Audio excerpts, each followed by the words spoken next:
To politics now, where the former ruling Jubilee Party is heading into one of its most defining moments as the country heads into the 2027 general election.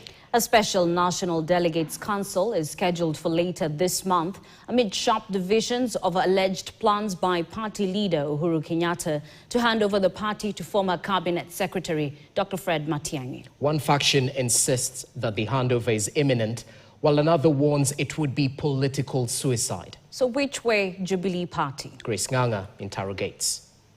What was billed as an organizational reset has instead exposed deep divisions within the party. Should retired President Uhuru Kenyatta hand over the reins to former Interior Cabinet Secretary Fred Matiangi? This is a question that has divided the file and rank of party members.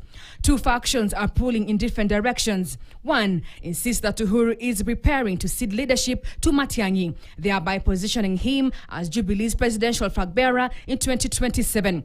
But another faction warns that such a move will be politically suicide for the former president and the party. There is probably a rift that we cannot see or that is within, where one side sends the chairman of the party to go and show solidarity to the united opposition, and then another side is probably feeling it's Matiangi or nobody else. An inside source who sought anonymity told KTN that there will be a meeting tomorrow to deliberate on the issue.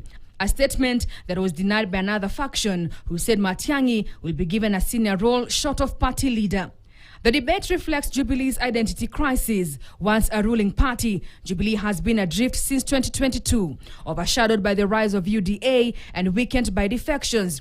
Uhuru has retained formal leadership, but his influence has been more symbolic than operational. As a party leader is not active anymore in politics, it will inject more activity around the country. But of course, that will also have different repercussions for regional politics and at the same time for the united opposition.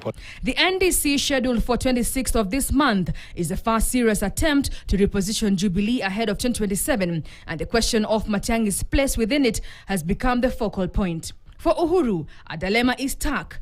A formal handover to Matiangi could rejuvenate Jubilee with a credible face, especially given Matiangi's reputation for toughness and his ability to mobilize professional and regional networks.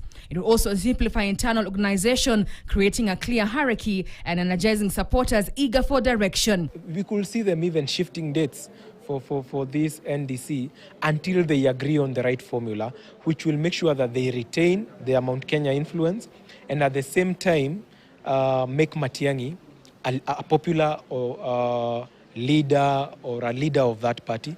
But the risks are equally heavy. A top-down transition could paint Uhuru as orchestrating succession politics, alienating allies in Mount Kenya and reducing his leverage as a neutral broker.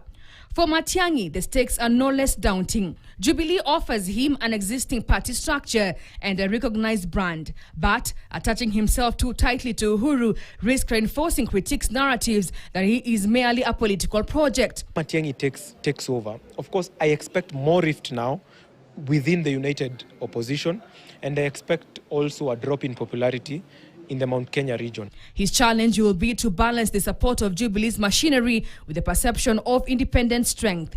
Beyond personal ties, the Jubilee debate carries major implications for Mount Kenya politics and the wider opposition landscape. Control of Jubilee structures in the vote-rich Mount Kenya could determine whether the party emerges as a genuine counterweight to UDA or slides into irrelevance, while a carefully managed compromise could position Jubilee as a kingmaker in coalition talks. Grace Nganga, KTN. Meanwhile, a calculated bid to dismantle